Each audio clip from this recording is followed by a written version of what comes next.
The brain is the control center of your body. Everything you do, from breathing to solving a problem to remembering where you left your phone, is controlled by this one organ. It works because it contains an enormous network of neurons that are all connected and constantly sending signals to each other.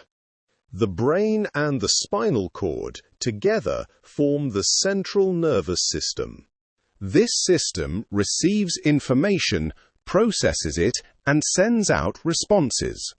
The brain itself is incredibly complex, with billions of neurons forming connections. This is why human behavior can be so complicated and sometimes completely irrational. Different parts of the brain have different roles. Understanding a few key regions is enough for your level, but you need to understand them properly, not just memorize names. The cerebral cortex is the outer layer of the brain. It looks wrinkled, and that is actually useful because the folds increase the surface area, allowing more neurons to fit inside a limited space. This part is responsible for consciousness, intelligence, memory, language, and decision-making. Basically, everything that makes you you happens here.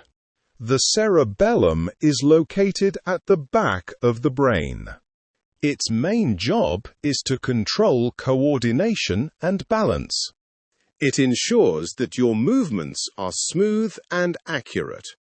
Without it, even simple actions like walking would become uncoordinated and unstable. The medulla is found at the base of the brain, just above the spinal cord. It controls unconscious activities such as breathing and heart rate. You do not have to think about these processes, which is a good thing because you would forget within minutes. Scientists who study the brain are called neuroscientists, and they have developed several ways to understand how different parts of the brain work. One method is studying patients with brain damage.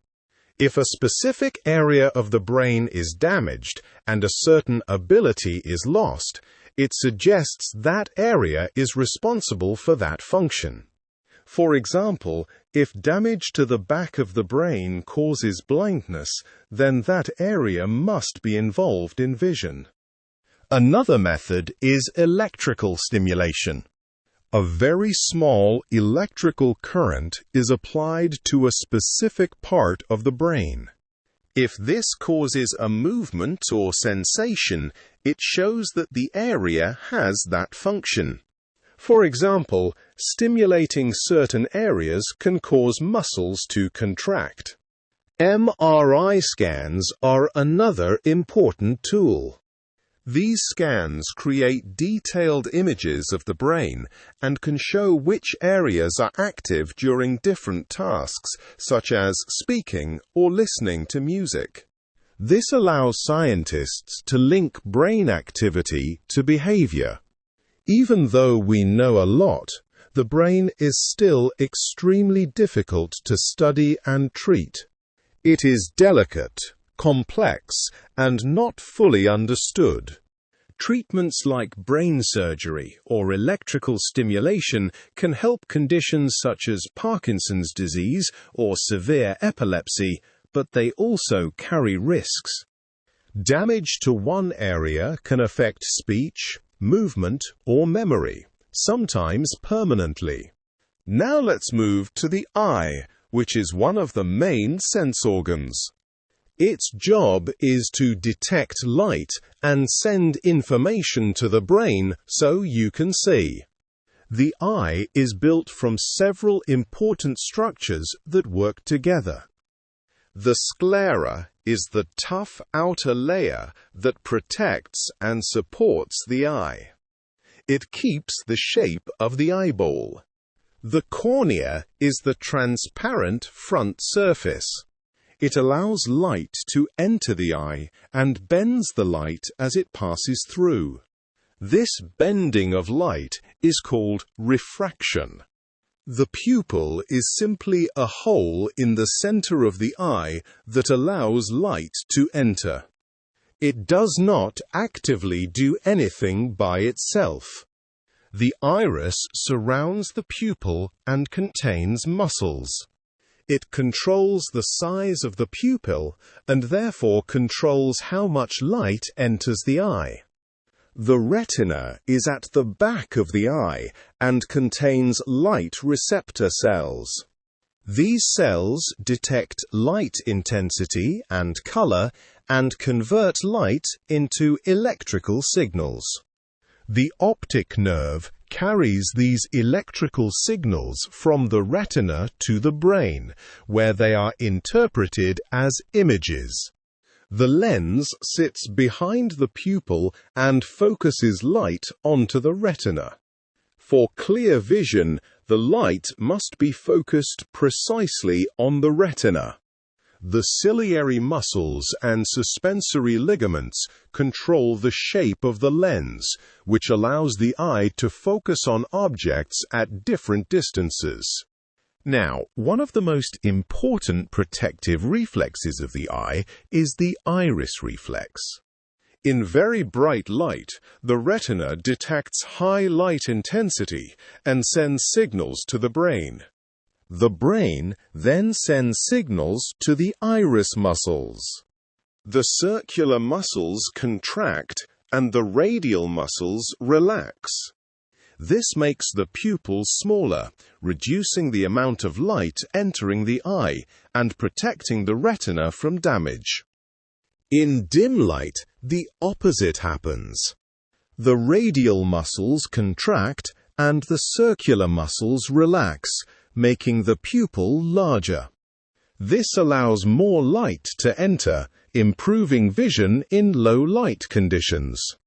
Another key process is accommodation, which is how the eye focuses on objects at different distances. When you look at a near object, the ciliary muscles contract. This reduces tension in the suspensory ligaments, allowing the lens to become thicker and more curved. A thicker lens bends light more strongly, which helps focus the image on the retina. When you look at a distant object, the ciliary muscles relax. This increases tension in the suspensory ligaments, pulling the lens into a thinner shape. A thinner lens bends light less, which is suitable for distant objects. If the lens cannot adjust properly, the image will not focus on the retina, leading to vision problems such as short-sightedness or long-sightedness. Now, let's test whether this actually went into your brain or just politely bounced off. Question: name the region of the brain responsible for consciousness and intelligence. The cerebral cortex. Question: where is the cerebellum located? At the back of the brain. Question: give 3 methods used to study brain function. Studying brain damage, electrical stimulation, and MRI scans. Question: which part of the brain controls breathing and heart rate? The medulla. Question: a person has difficulty with balance and coordination. Which part of the brain is likely affected? The cerebellum.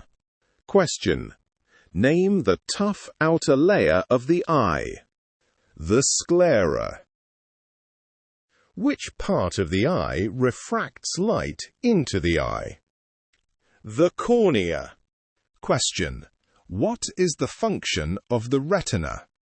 It contains light receptors that detect light and convert it into electrical signals. Question: what is the function of the optic nerve? It carries electrical impulses from the retina to the brain. Question: describe how the iris responds to bright light. The circular muscles contract and the radial muscles relax, making the pupil smaller. Question: explain how the iris reflex protects the eye. It reduces the amount of light entering the eye, preventing damage to the retina.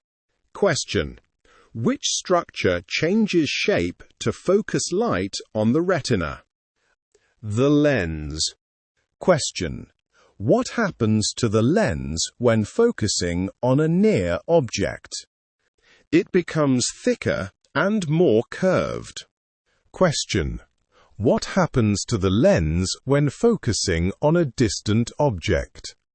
It becomes thinner and less curved.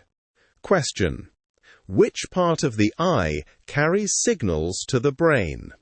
The optic nerve.